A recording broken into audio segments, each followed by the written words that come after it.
If you can take a seat, we'll get started soon.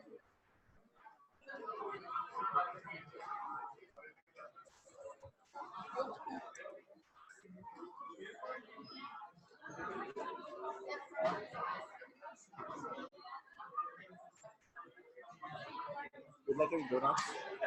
Would like you can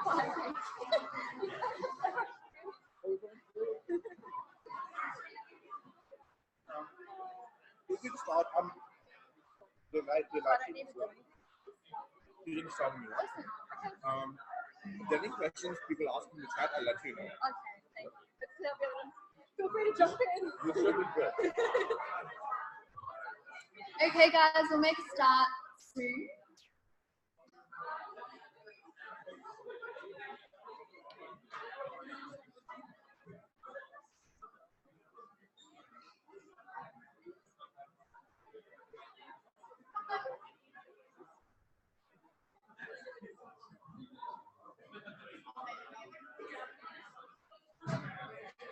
Cool, okay, so can we have a little bit of quiet?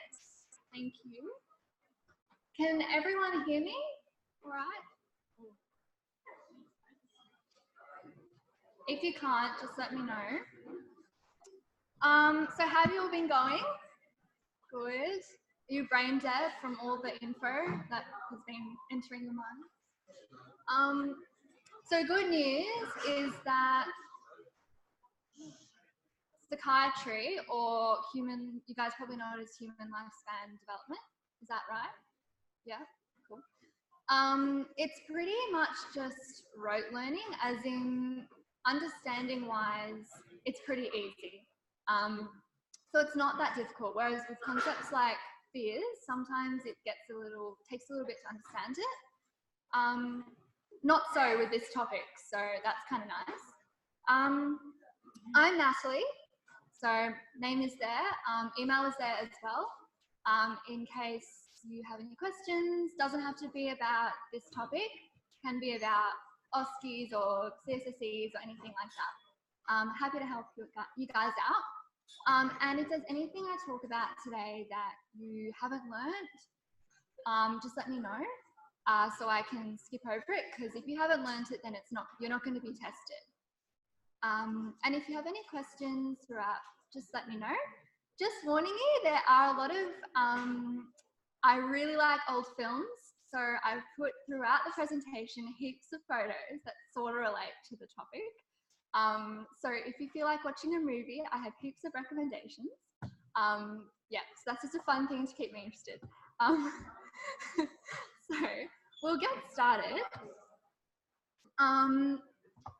So these are all the resources that I used.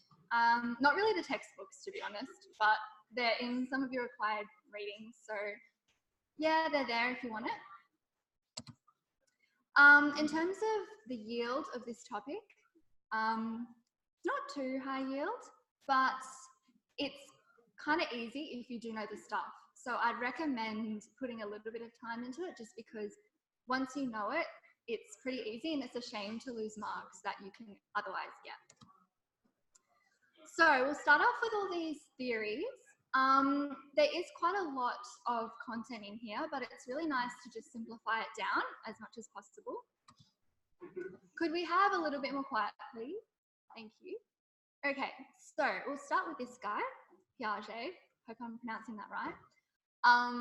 So basically, I like to think of it as those stairs that we've got on the slide, but it's a discontinuous theory, meaning that you have to master one part of it before you can get on to the next part of it. So this means that if people or children are stuck in one stage, there's this sort of belief that they might continually be stuck there and it'll affect their later life, which is similar to another model that we'll talk about later. It's all about schemes. So your lecturer, I think Glenn Melvin, is that correct? No? Different guy. Okay, interesting. Well, we had him.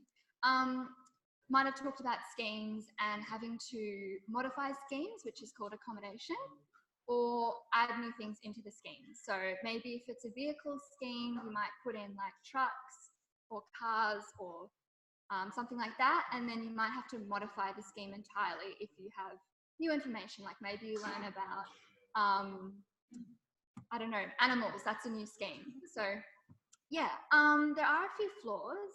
So flaws being that if there are language difficulties, it can make it seem like you're on a lower step than you actually are. And there's no consideration of culture as well.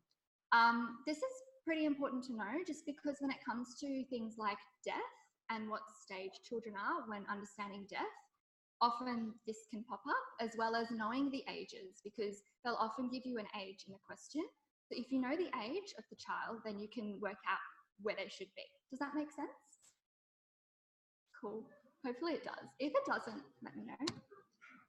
This is the other one, which is also discontinuous.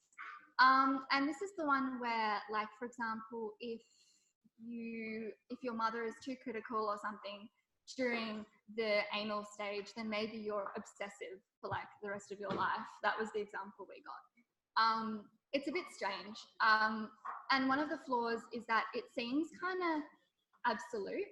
So like at 11, apparently you are ready for adult relationships. So Freud was obviously a little bit strange in some respects. But that is also useful, and you can sort of put that beside the Erikson's model, which we'll come up to see where they line up and where they differ. So this is Erikson's model. This is slightly more continuous than the Freudian one. And you can see with this picture, I have some better pictures in the next slide, but they sort of line up at some stages. Yeah, so that's kind of nice to know how they link together. And yeah, really, I mean, in terms of what you need to know for this, I think the ages are important, as well as knowing some of the difficulties at each psychosocial development stage. So not so much the personality traits, I feel, but more what are the conflicting things. So there's another picture. I won't read it all out just because I feel like that's quite pointless. But all the pictures are here for you to look at. And it is pretty intuitive. So, you know, industry versus inferiority at that childhood age, identity at that adolescent age, like it's quite intuitive to know. So we'll keep going. I've grouped these three together because they all start with B, which is nice, but also because you don't need to know too much about each, just little bits that you can quickly recall to your memory. So, for example, the Brofenbrenner one, that's the theory that a child is surrounded by different layers, like an onion, sort of, and they're right in the center. And you've got your microsystem, which are those immediate influences like family, school. Mesosystem is like two influences interacting with one another. Exosystem, your outer sort of circle, like extended family. It's got neighbors in there. I don't know how much interaction you have with your neighbors, but that's there.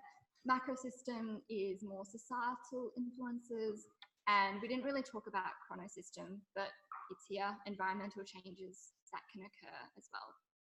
Bandura is simply learning by watching others and how others act, and that's pretty important. And we'll talk about the zone of proximal development later, which is a very similar concept. And Boltes, one of them, that has a few principles which I've tried to squeeze in there. Basically, it's that as we age, we lose some things, but we also gain some things. So if we think back to Erikson's psychosocial theory, apparently we gain wisdom in the last stage of our life. So that's something that we can gain, but we lose some other things. Also, plasticity is another thing there. So obviously, if we practice at something, we'll get better. What's going on in society affects our development. So those are just some of the main characteristics there. Does that, any questions so far? No? Cool. Okay, keep going. This is another theory that doesn't come up as much, although we had a little bit of emphasis on it. It's basically comparing your how you learn with a machine, sort of, so like a computer. So you have your hardware, which is like your neural structures, your brain, all that sort of thing, as well as your software, which is how to actually do tasks. It also has this idea of guided participation, which is again that theory which keeps coming up of when you're with someone else who's more advanced than you, you can accomplish more, which makes sense. And there's a little flowchart there of the different stages of the information processing process. So I have put two onto this slide. So we've got, I really don't know how to pronounce that Russian sounding name, but we've got the V1, which is that zone of proximal development one, which is about where if you have support from someone who is more advanced than yourself at a task, then you learn more and develop more from that. We also, this is more, I think, first SEM, but there's that idea of conditioning. So if something is good and you get a good result from it, you will redo it. But if it's bad, you will try and avoid being in that situation again or repeating that behavior. So that's there as well. Okay, here's a question. So I'll let you have a little read and then we'll go to the next slide. Don't think the letters, no, the letters didn't come up, unfortunately. So I'll fix that in the post slides. But maybe if someone wants to shout out what they think the answer is.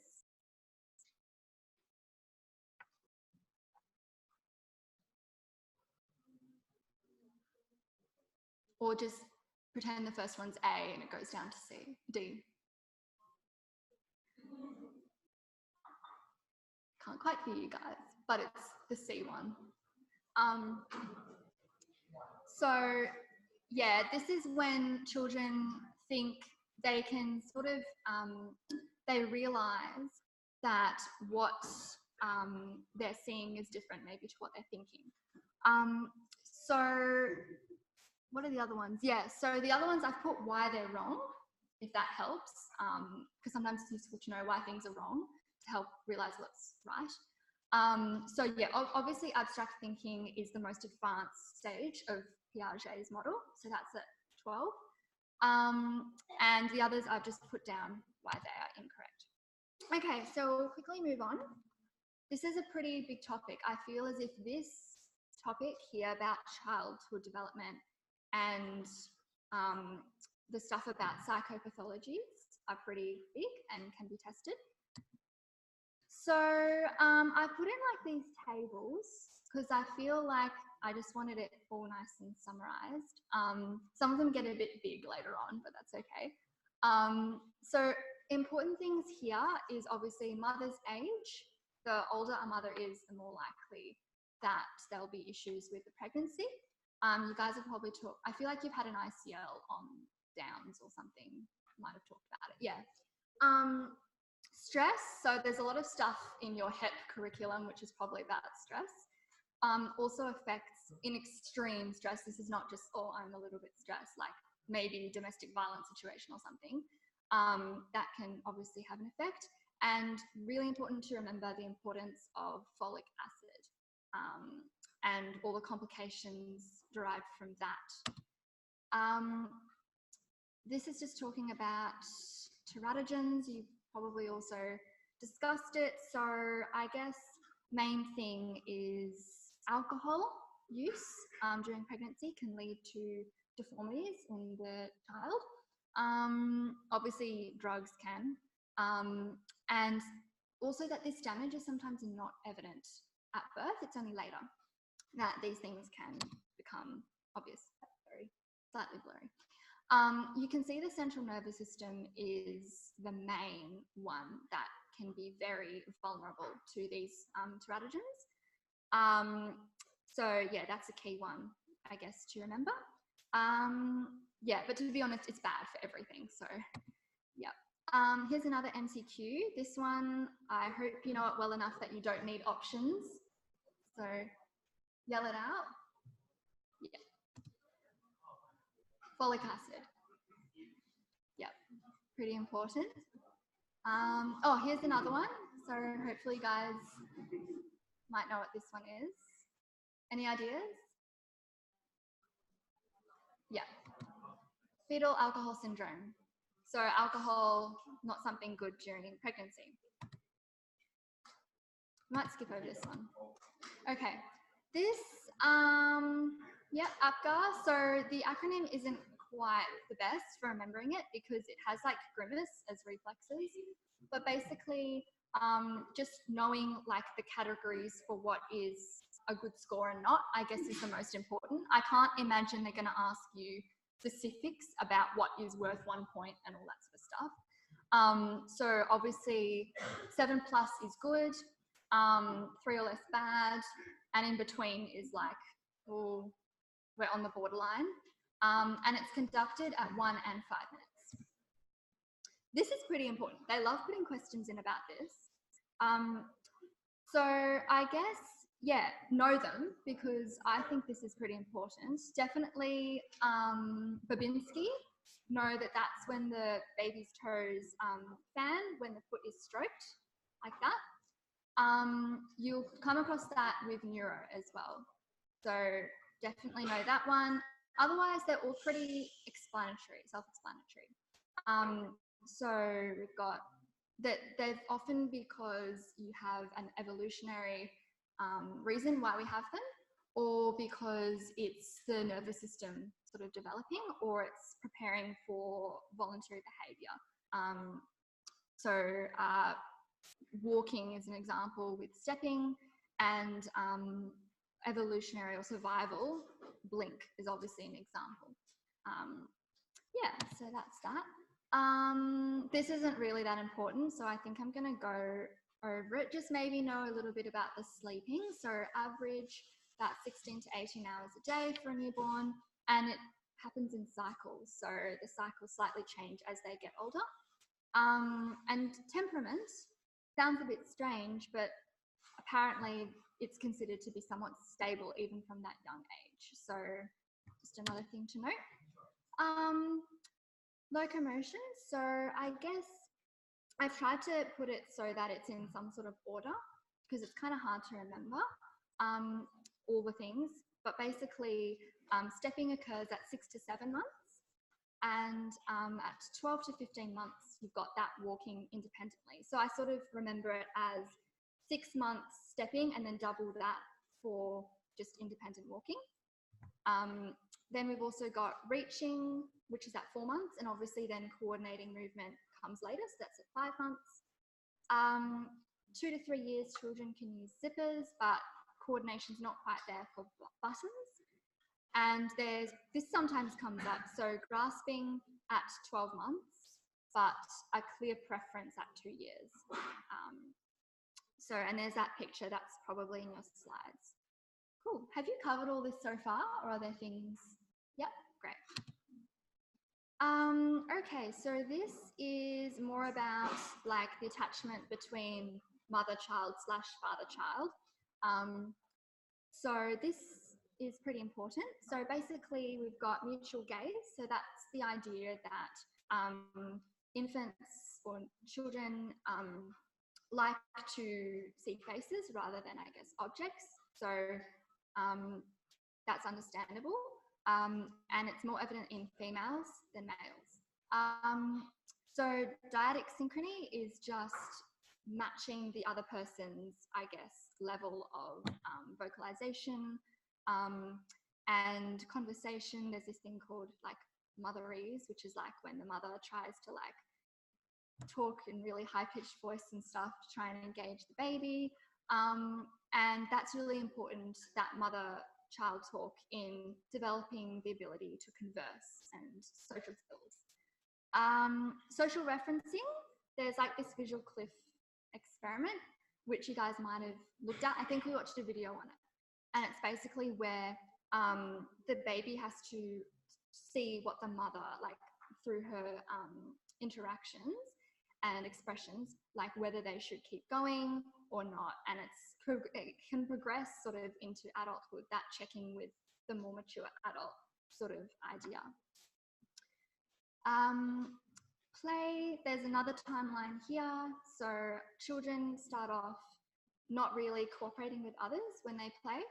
And then once they get a bit older, so like 15 to 18 months, they do smile and start to sort of cooperate a bit more.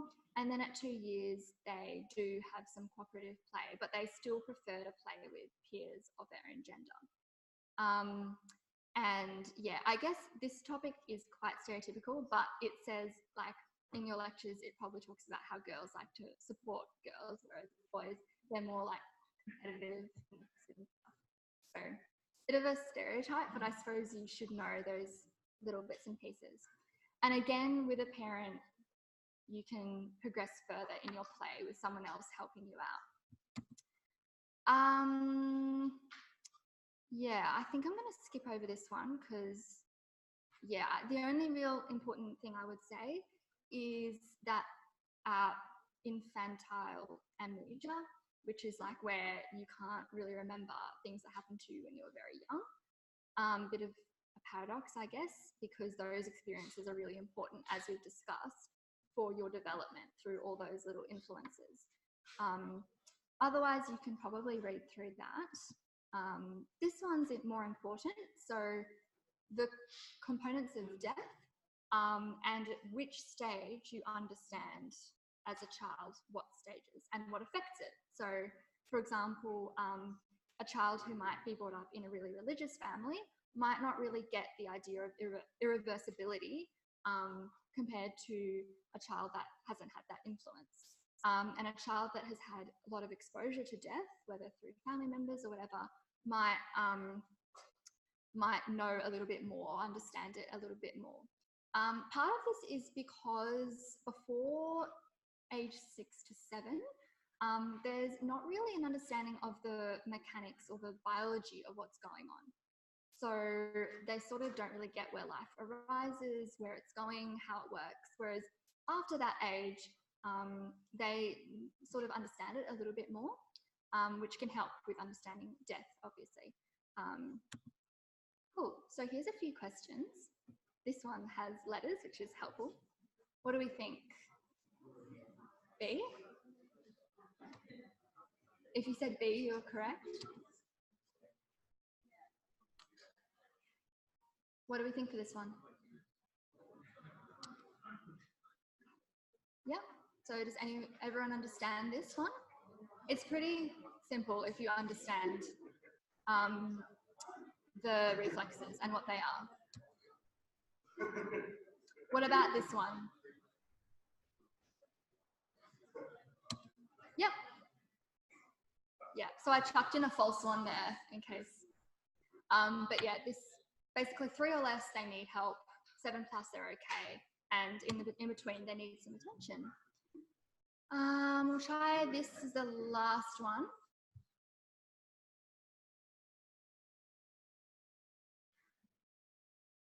Did I hear A from someone? Yes, correct.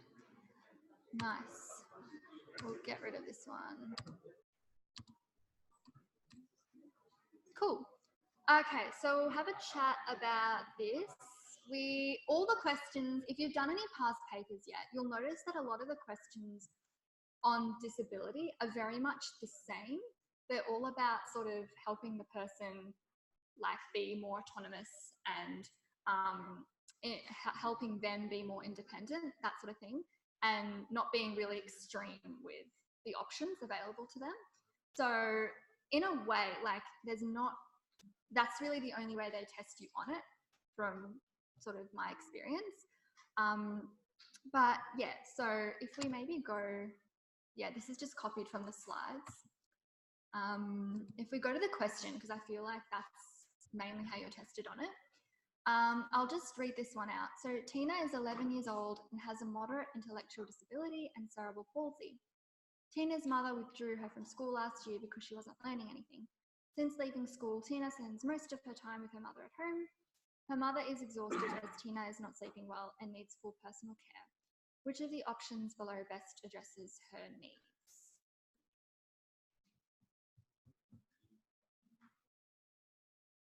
So we've got A, B, C, D, or E. Who thinks A? Put your hand up. B, C, D, and E. Yeah, nice. So it is E. So that's, I guess, the best way to actually ensure that Tina is more independent.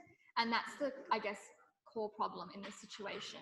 Her mother is exhausted and not feeling the best because of Tina's sleep patterns. Here's another one. So I'll let you read this one and then I'll go through the options.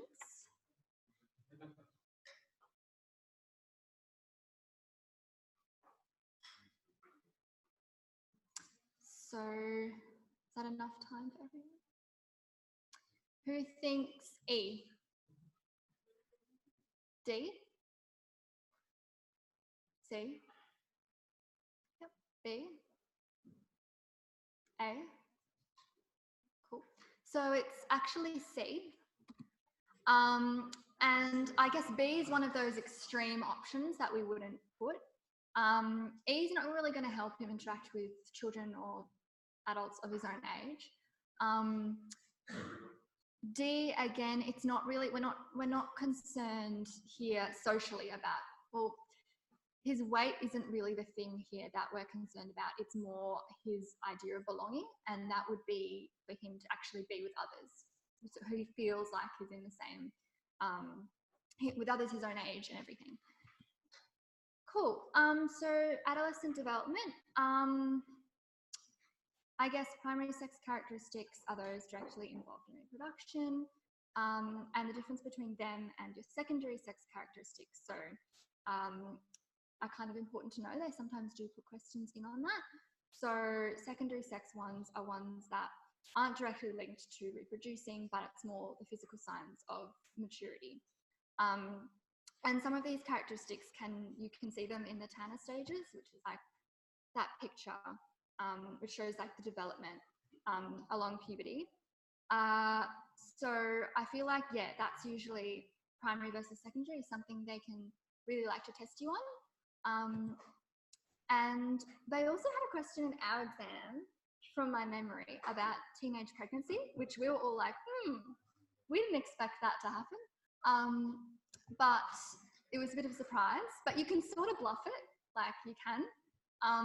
But that's why I'm thinking, oh, maybe they'll do something like suicide prevention or something for you guys. I don't think they'd repeat that question. But just be aware, you might have like a short answer, which is based on this topic.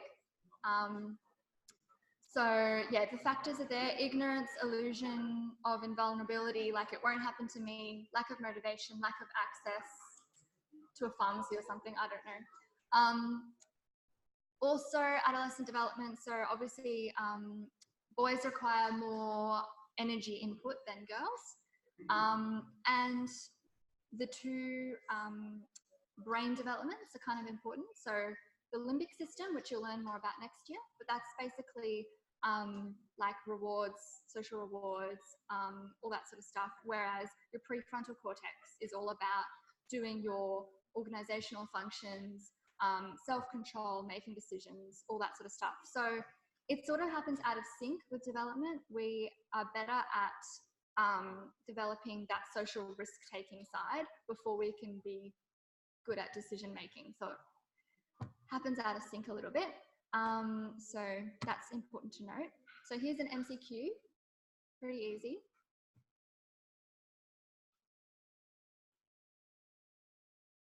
What do we reckon? Nice. Yep.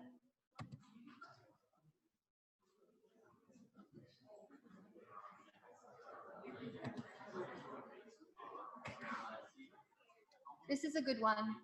So try and answer this one.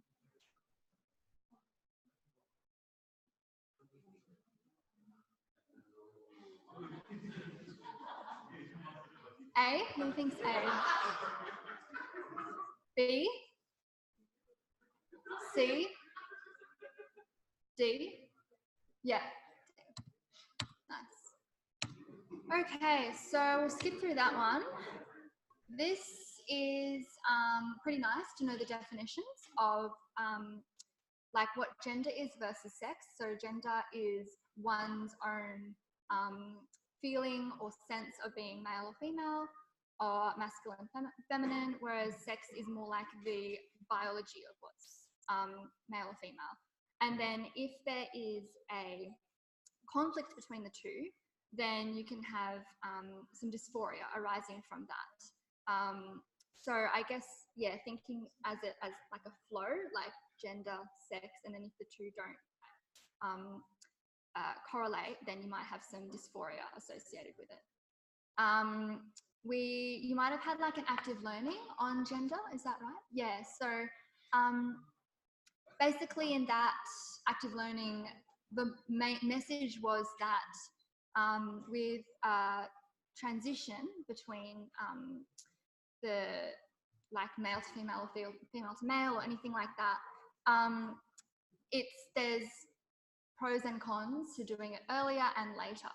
So I guess the main message they gave us was it's good to have the child's best interests at heart and what they want, which is called gender affirming.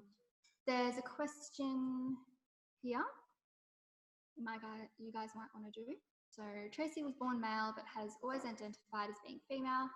She began making a social transition to her female identity, which may have included A, B, C, or D. What do we think? Yep, D. So pretty intuitive. Gender dysphoria, what do we think this one? D, yep. Cool. This is where more of the photos come in. Just check the time. So, yeah, anyone know who this is, by the way? It's from Psycho, yeah. By the way, this is not trying to say that psychopathologies mean you are this guy. It's just a nice picture I thought I'd put in. So before we get started, it's pretty nice to know the difference between multi-finality and equifinality. I sort of think of it, because it's easy to get confused, as equi relates, or multi, it relates to like the outcome. So if there's like the same outcome between two people, it's equifinality, because like equi relates to the outcome. But if there's multiple outcomes but a similar starting point, then it's multi-finality. So that's a nice way if you don't want to get confused between the two, because often they do like to test this concept. And then there's also got Freud, he's back again, and his model of the components of your mind. So we've got id, which is like the more like primal aspect of human nature, and superego is like the nun inside, like the values. That's not the best example, but just like your morals, that sort of thing. And ego is like the umpire or the mediator between your id and superego. So yeah, that's pretty simple to understand. Oh yeah, what do we think with this? Jessica was involved in a car crash 1 year ago in which she lost her brother. 1 year later, she was diagnosed with depression. Tony was laid off work 6 months ago and hasn't found his usual hobbies enjoyable since. His wife convinced him to see a doctor, and he was also diagnosed with depression. This scenario highlights the principle of A, B, C, or D? D, yeah. Do people know what cognitive distortions are? I didn't mention it, but I think it was on one of the slides. Basically, it's when what you believe is different to the reality in a way. So like doing all that stuff like, oh, I'm no good at like anatomy or whatever, when actually you're really good, like just distortions between reality and what you're thinking, if that makes sense. It is on a slide somewhere, so yeah. Okay, oh, here it is. Okay, yeah, so there's an example of cognitive distortions. Now, in terms of how these pathologies with your mind arise, there's a few different approaches. Cognitive distortions are one. Then there's also the social side of things. So maybe the environment that you're in isn't conducive to you having a healthy state of mind. And then your biology. So you'll learn about this next year, but with a lot of conditions, neurotransmitters are involved, like dopamine, serotonin. And if you have too little, too much, it can relate to you getting a condition. And genetics is also involved. Best example of that is schizophrenia. That one does have a genetic link. Depression can as well. So sometimes you can have a lot of these conditions running in a family. These tables look pretty gross, I know, but I tried and put it like all there, because sometimes with your slides, it's like across like 5 slides, one condition or something. So we've got ADHD here and delinquency. So these are more related to childhood / adolescence. So ADHD, I guess a buzzword for that would be if you have, in a question, if it's talking about a boy who's really impulsive, it's probably relating to ADHD, because often it's in boys rather than girls. And there is a bit of a criteria. You have to have, in more like 2 environments, you have to have hyperimpulsivity or a change in your functioning. And it's not better explained by another condition. Delinquency is more like an adolescent antisocial sort of behavior. And that also is more with boys as well. And it can be more minor and confined to that adolescent stage of life, or it can extend to other periods of someone's life. Depression, you guys will talk more about this next year, but you can have depression as a mood, which is different to a disorder. Would anyone know the difference between having it as a mood and actually being diagnosed with it? Yes?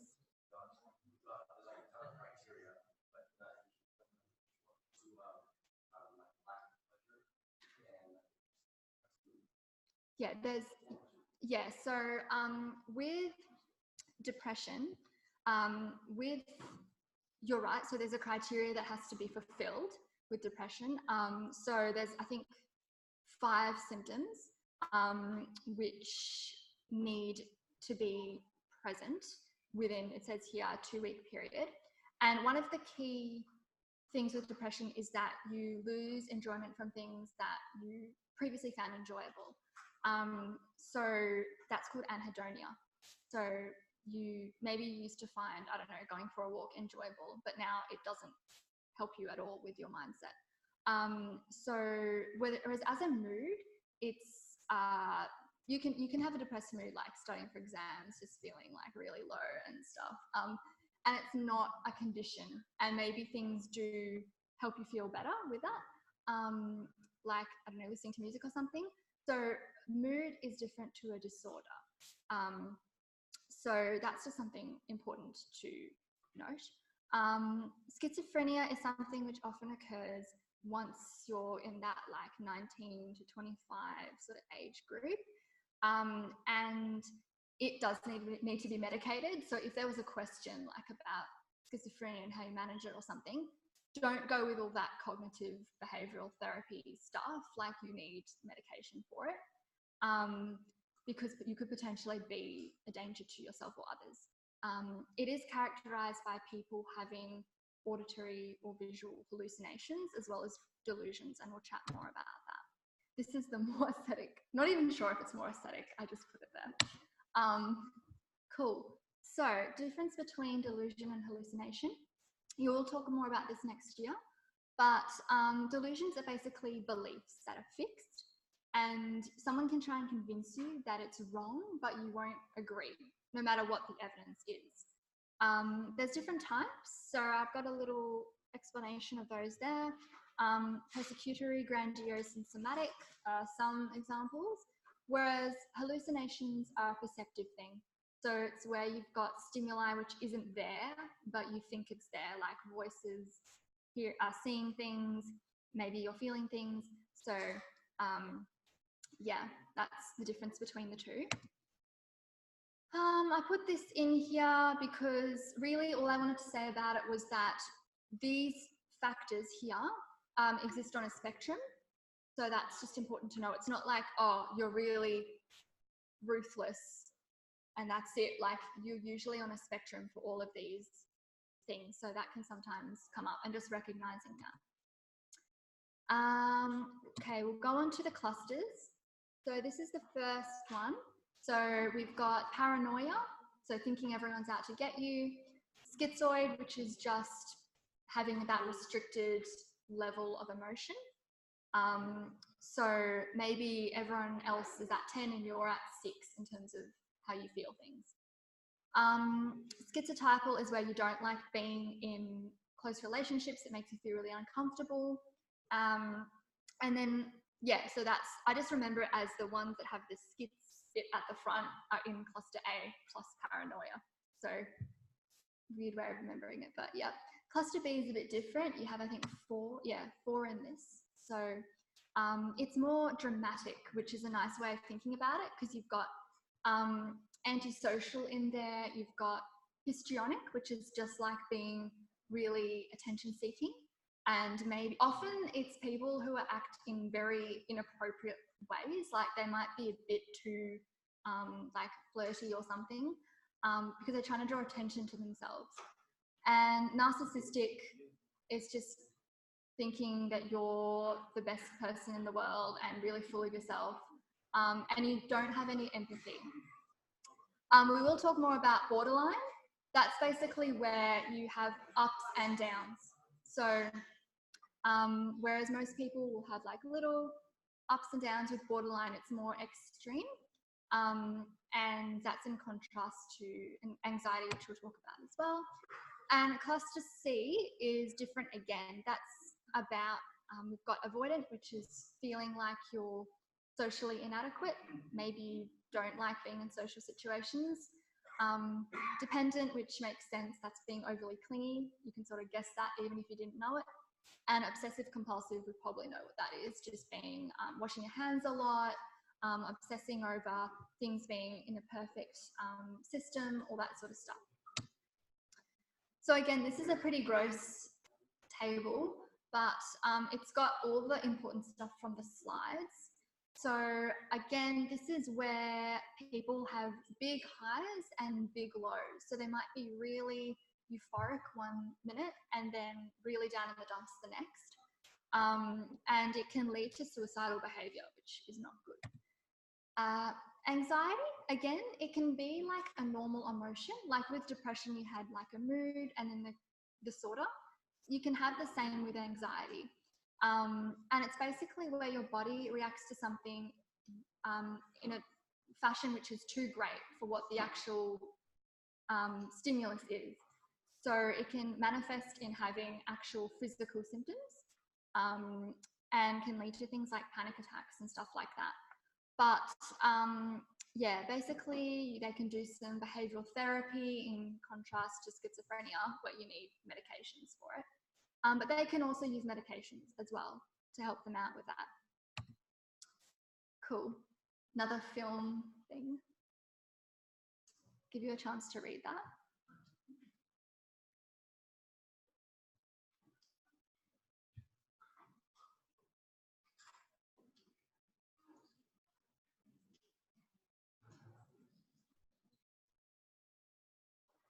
So do we think A, B, C, D, and E?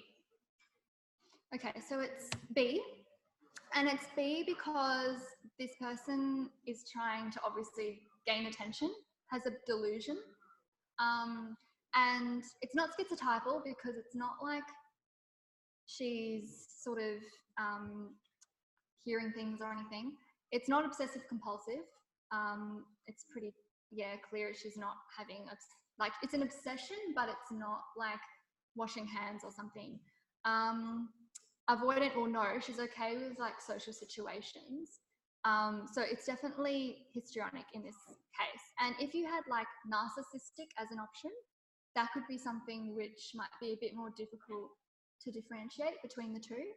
But I think it's more histrionic than narcissistic because it's not really talking about lack of empathy here.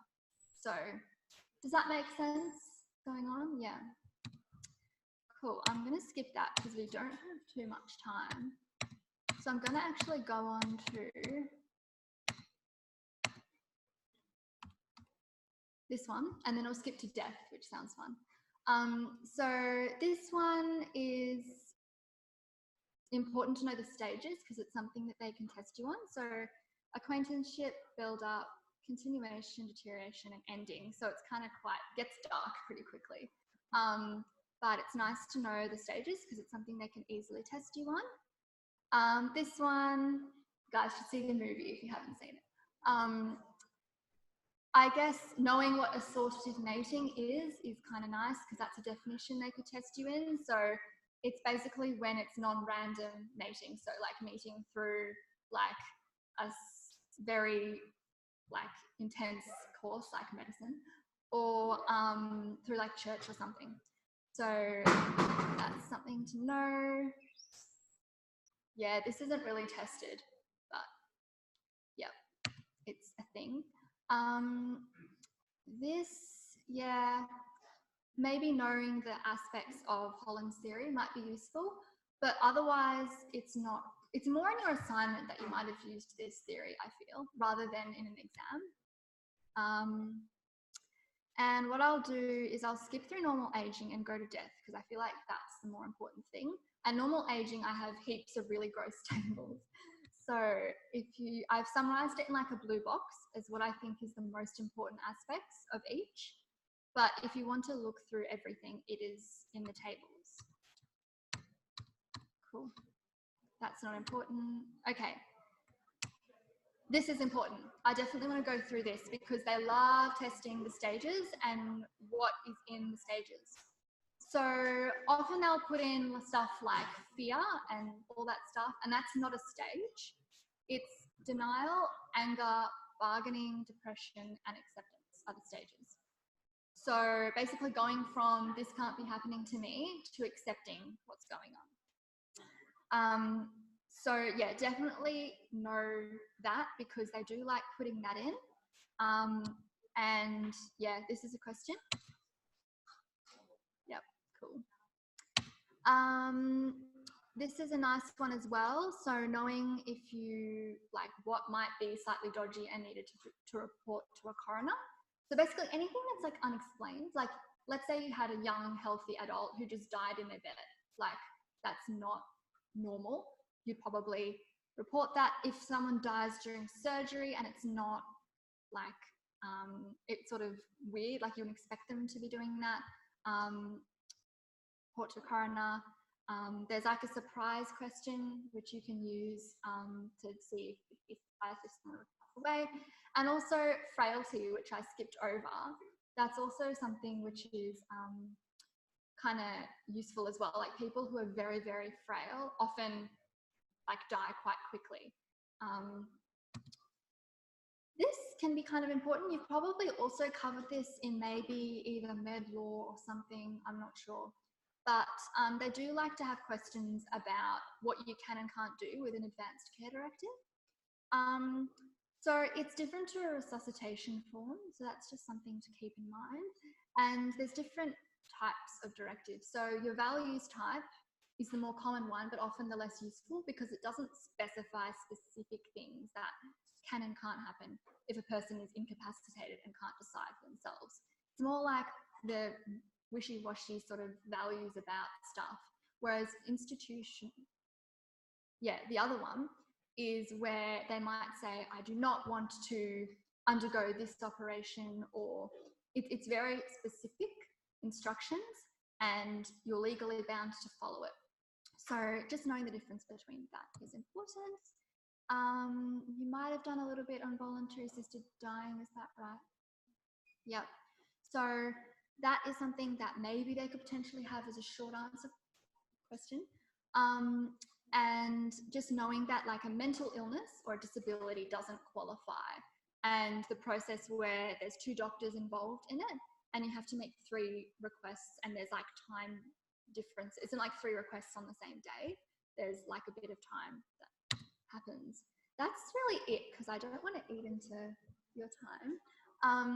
I know I skipped over quite a bit, but the information is pretty easy to read. I just wanted to highlight the main takeaway things, because as you can see in the scheme of things, this topic is not worth heaps of marks. So you want to make sure your time is targeted properly towards really important bits of information. And I tried to fill it with questions as well, so hopefully that assisted. Does anyone have any questions, queries, concerns? Cool. Well, I hope this is helpful. Yes, and film titles are in the notes, so if you are interested, you can have a look.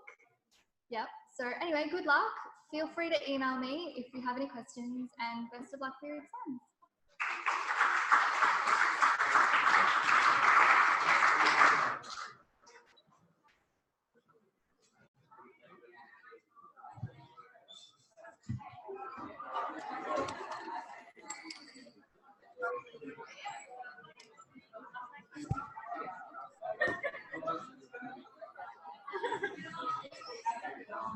I have it on my That's really good, really